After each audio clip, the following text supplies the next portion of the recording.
Muy buenas noches, queridos hermanos, y quienes me estén escuchando en algún lugar. Vamos a desarrollar el tema que lo venimos haciendo hace bastante tiempo. El tema es primordial, es sumamente necesario conocer este punto, que es autoridad espiritual. Autoridad espiritual. Pero antes quiero decirte algo. La frase consabida de todos los comienzos de mis charlas. La palabra hablada solo queda completa o completada, como algo terminado en el oído del que la entiende. Una palabra sin entendimiento es como un sonido. Y una palabra que es un sonido que nace de un concepto mental no es palabra de Dios. La palabra de Dios es espíritu y vida, dijo Jesús, y no puede ser fabricada por mí, ni por vos, ni por nadie. La palabra de Dios es una revelación que nos viene no a través del razonamiento, sino que es a través de la intuición. Así que cuando yo tengo palabra de Dios, no es por razonarla. La palabra meditación está más cerca a la actitud oriental de una meditación trascendental. ¿Qué significa esto? Que también se necesita una intervención de algo superior a la mente para que pueda llamarse meditación o pensamiento gradualizado o que tenga una lógica y que trascienda, por eso es trascendental, trascienda mi mente. Y esta es la gran diferencia con el cristianismo, que no acepta la meditación trascendental. Ese es más bien las religiones de Oriente, y están justamente dirigidas y manejadas por espíritus que no son espíritus de santidad. Son espíritus inmundos que engañan al hombre, y como todo el mundo está bajo el maligno entonces se encarga de presentar un cielo falso, presentar una salvación falsa, presentar un humanismo falso, y hace que el alma trascienda. Y nos encontramos con lo que nos dice también la Escritura, que tenemos que tener cuidado porque el enemigo, el príncipe de las tinieblas que maneja este mundo,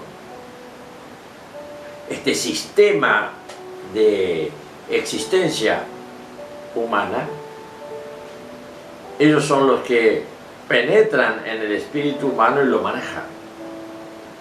Por eso hablamos de salvación, por cuanto que ya el que es verdaderamente salvo en Cristo ya no tiene el manejo de un espíritu que no sea el espíritu de Cristo.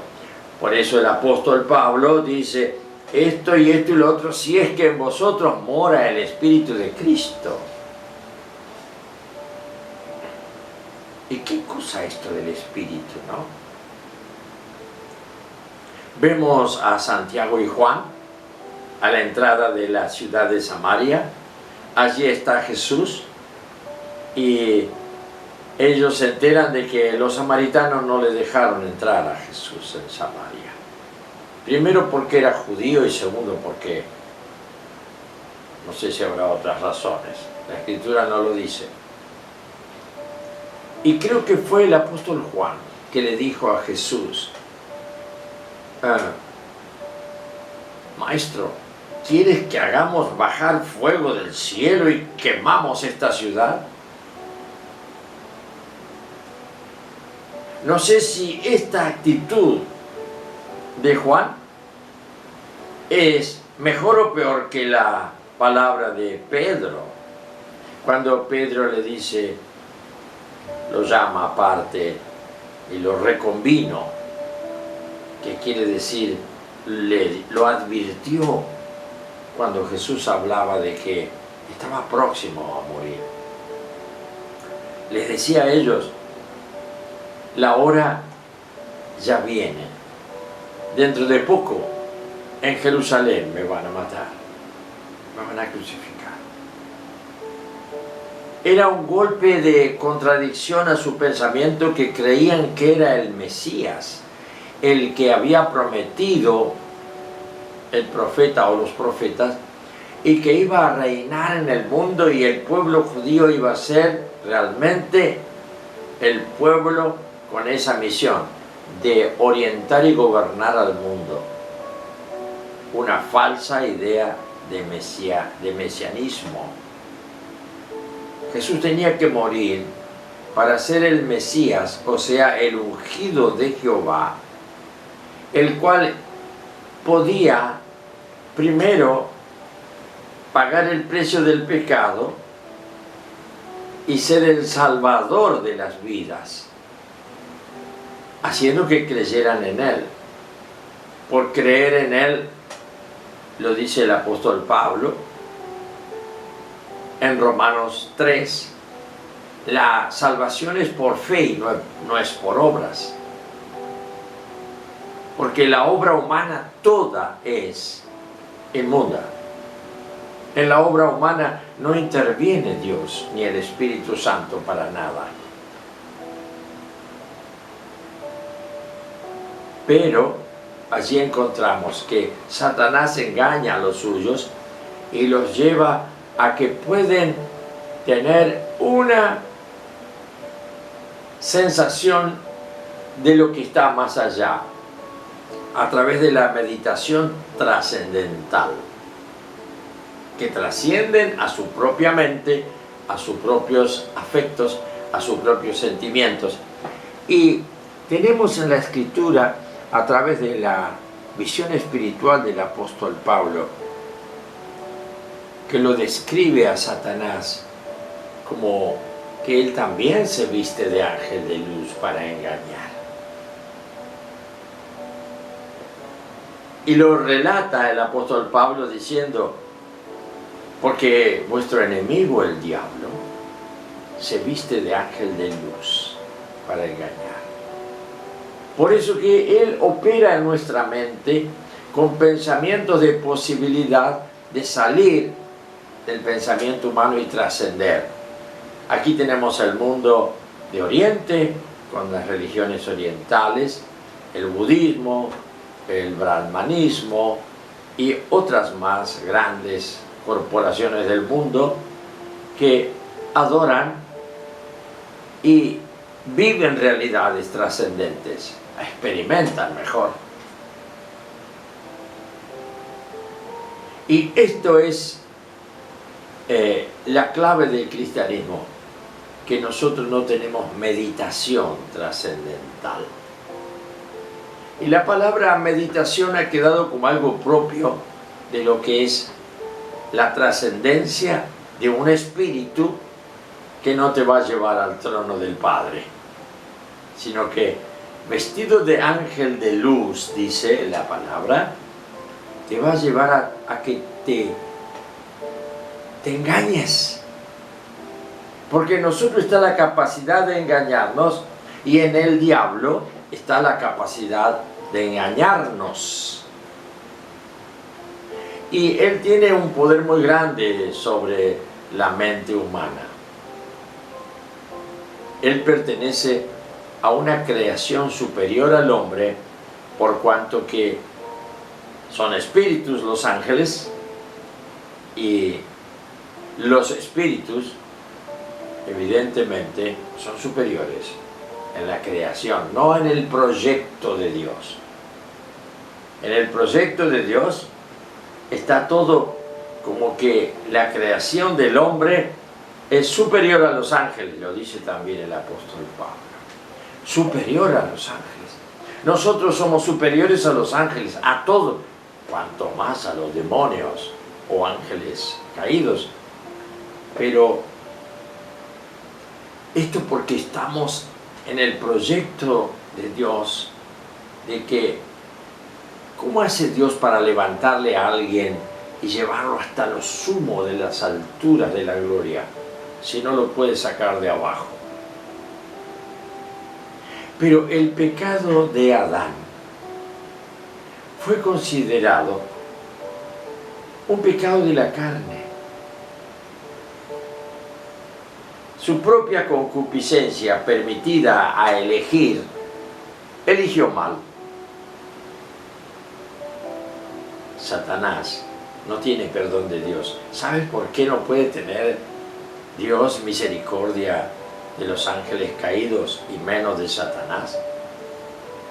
Porque el pecado contra el Espíritu Santo no tiene perdón, ni esa persona puede tener arrepentimiento de pecado.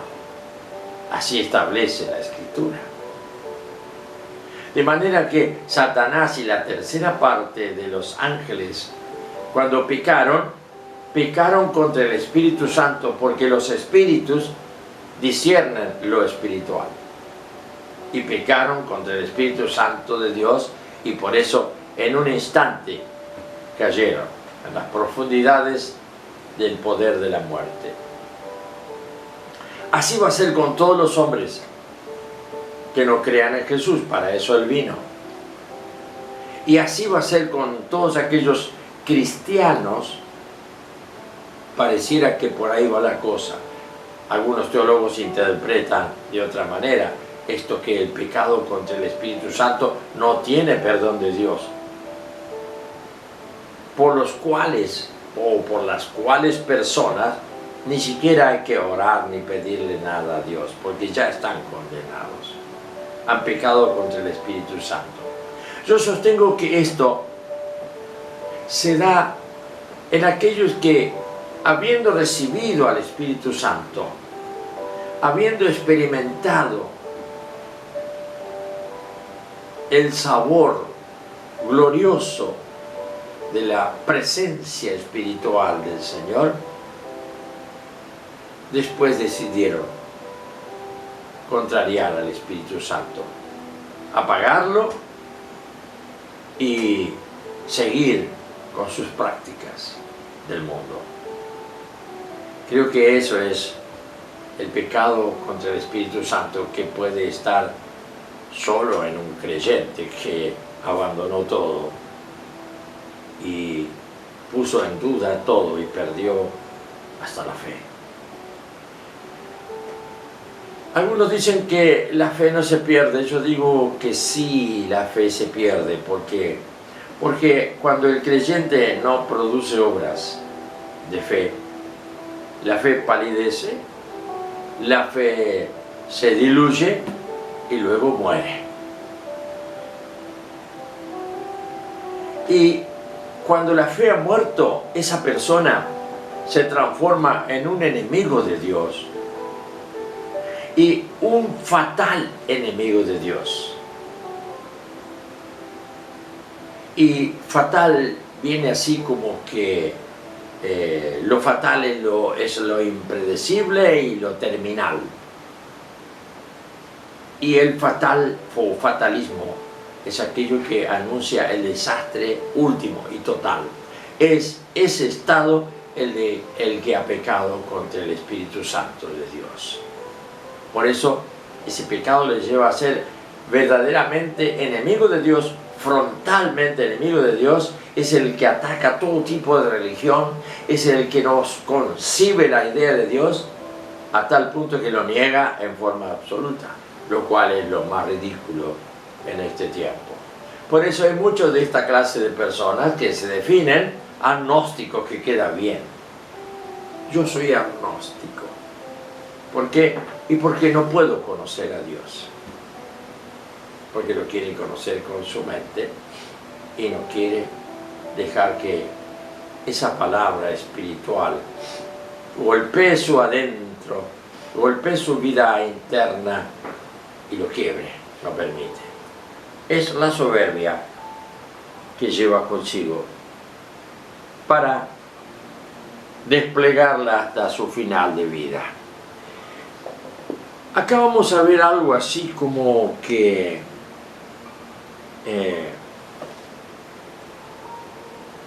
con respecto a al tema que nos ocupa esta noche, de lo cual ya he dado una especie de esbozo en todo lo que dije. El que cree en Jesús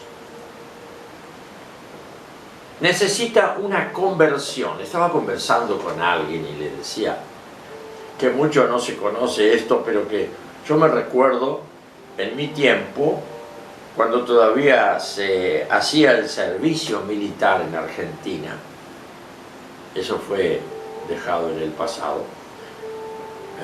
Se llegaba a los 20 años y había que presentarse. Te llegaba la citación para presentarse ante el ejército y comenzaba tu año de servicio militar. Después fue a los 18 y después fue, creo, a los 16, no me acuerdo si llegó a los 16. Lo que sí que sé que a los 16 hoy es como que se valora, vaya uno, ¿no?, la opinión de un adolescente de 16 que pues tiene que ir a votar, como si hubiera criterio y madurez para tener una idea de lo que significa el voto.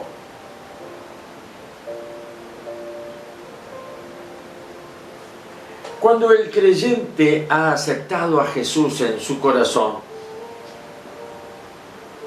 y se ha arrepentido de sus pecados, comienza una nueva vida. Le llamamos, de acuerdo a las Escrituras, el nuevo nacimiento.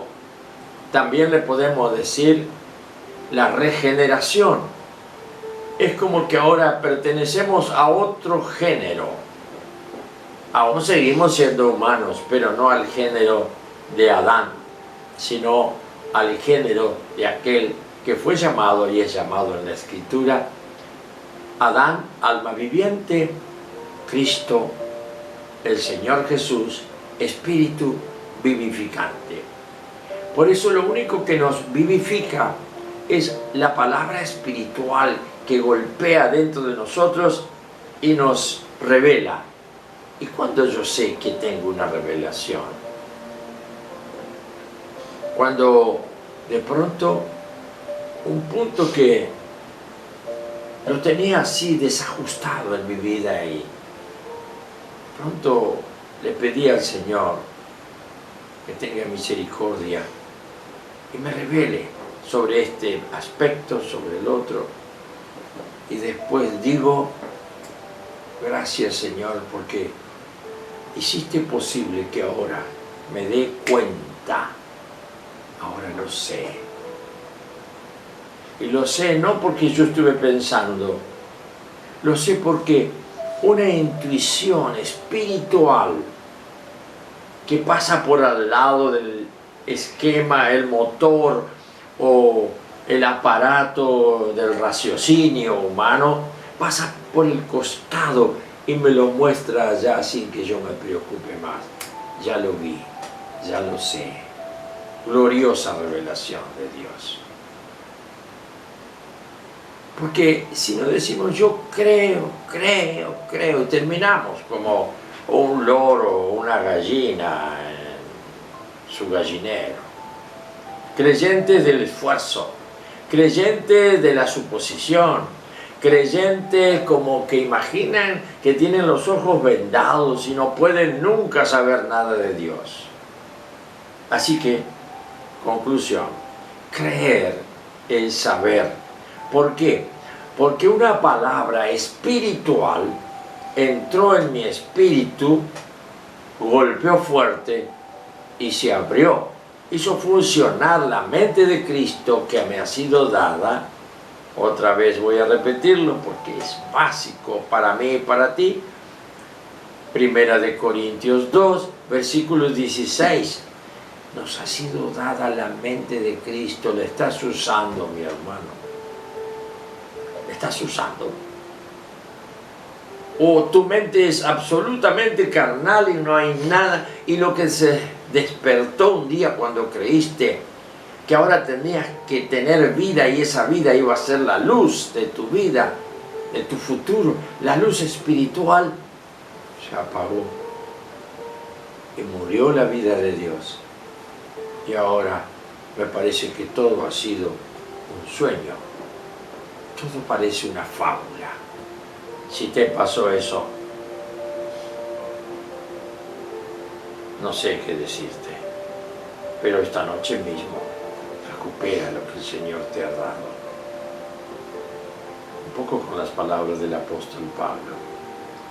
Hermano, aviva el fuego que está en ti por aquella vez que alguien oró por vos, por aquella vez que yendo a una iglesia cristiana tuviste un toque interior inusitado que no te lo había causado nunca nadie y que no te lo puede causar ni siquiera la película más excelente y sublime que hayas visto.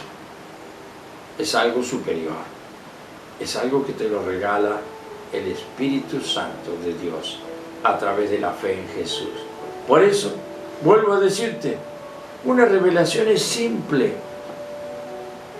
Después de una revelación te queda un saldo y podés decir, nunca me había dado cuenta de esto, pero ahora se me cae la ficha en mi espíritu, porque la mente de Cristo ahora puede compensar ese vacío.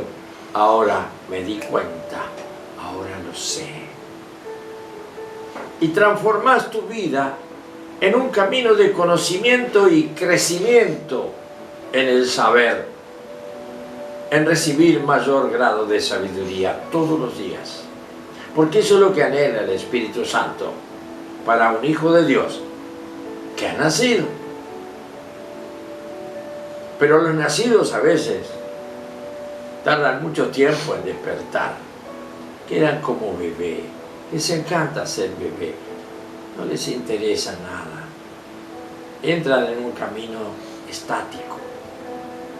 Es lamentable. Acá, cuando se nace, a mi entendimiento y a mi interpretación, te transformas en alguien que va a crecer y va a ser siervo de Dios. ¿Qué servicio le estás prestando al Señor? Prestando. Rompo esa palabra. ¿Qué servicio le estás dando al Señor? Porque prestar es algo como que lleva un tiempo y me lo devolves. Pero dar es entregarlo para nunca más tenerlo en tu poder. ¿Entregaste tu vida a Jesús? ¿Entregaste de veras? ¿O fue un palabrerío? Cuando te bautizaste y te hicieron repetir ahí antes de meterte abajo del agua. Declaro a Jesús como mi único Señor y Salvador. A Satanás lo rechazo con todas sus obras. ¿Qué pasó allí? Entregaste tu vida, y al entregar tu vida, ¿sabe lo que quedó? Que ahora eres alguien que va a ministrar. ¿Qué significa ministrar? Vas a tener que administrar, o ministrar es lo mismo. Vas a tener que administrar para otro lo que ha recibido gratuitamente habéis recibido de gracia, dad de gracia, dice el apóstol Pablo. Démosle de gracia lo que ya tenemos. Tu obligación ahora es sujetarte a una autoridad para que te sostenga, te guíe y te avale siempre. Un servicio genuino, auténtico y un servicio al Señor que empieza por alabanza, acción de gracias en todo y adoración. ¿Cuánto hace que no te postras y le adoras al Señor? ¿Cuánto hace que no le das a Él, como dice la palabra, la gloria de vida a su nombre? Lo estás reconociendo desde la mañana a la noche, que Él, solamente Él, es digno de toda alabanza y de toda gloria. Ese es nuestro acatamiento y esa es la voluntad de Dios. Vivir bajo su autoridad. Y esto es lo que compite a nuestra vida en la tierra, como siervos para un servicio excelente y de nivel, un servicio espiritual, porque por ahí comienza. Lo primero que debemos tener es una experiencia o un encuentro con la autoridad. Yo no puedo decirte, hermano, que a los 80 años yo no me sienta como un lego, un ignorante, una persona que puedo hablar del Señor, no porque Él vive o está sentado en el trono. Yo te puedo hablar de lo que es dentro mío el Señor Jesús, a través del Espíritu Santo que mora y me lo muestra, porque el Espíritu Santo, lo dijo Jesús, me daría testimonio de quién es Jesús. Y en Jesús conozco al Padre. Y así como en Juan 14 dice, y vendremos y moraremos en Él. Eso lo creo. La Trinidad de Dios mora en mí. Y cuido, lo que más cuido es eso. Y lo que más cuido, por encima de eso, ¿sabe qué es? Estar bajo autoridad. Y no autoridad así para arriba. Yo hago lo que Dios me manda a hacer. Y lo que yo siento, eso es lo que Dios me manda. Cuidado. El que quiere ser mi discípulo, niéguese a sí mismo, tome su cruz y sígame. Y yo tengo una autoridad que es humana. La autoridad es parte de una constitución. La constitución no se puede pasar por alto en ningún país. Y el que pasa por alto la constitución tiene que ir preso, tiene una sanción. Y la constitución la tenemos en Efesios 4, no te olvides, mi querido hermano. El Señor constituyó apóstoles, profetas, en la iglesia, evangelistas, pastores y maestros. Y los pastores, siendo maestros, tienen el don o la capacidad de ser padres, porque son los que tienen que educar, formar a esos hijos.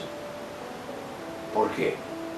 Porque el apóstol Pablo lo vio con mucha claridad. Le ha complacido al Padre llevar muchos hijos a la gloria. Yo estoy en ese camino, yo estoy de viaje.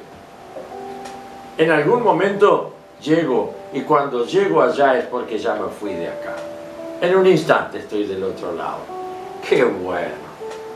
Esa esperanza viva hierve dentro mío todos los días, y hasta siento que es mejor irme para estar con Él, pero por causa de que tengo mucho que hacer todavía, por lo que Él me ha mostrado y me ha ordenado que haga, acá me tienes. Todavía, no sé cuánto más voy a durar, pero estoy deseando que esta palabra que has oído se complete y la entiendas. Que el Señor te bendiga.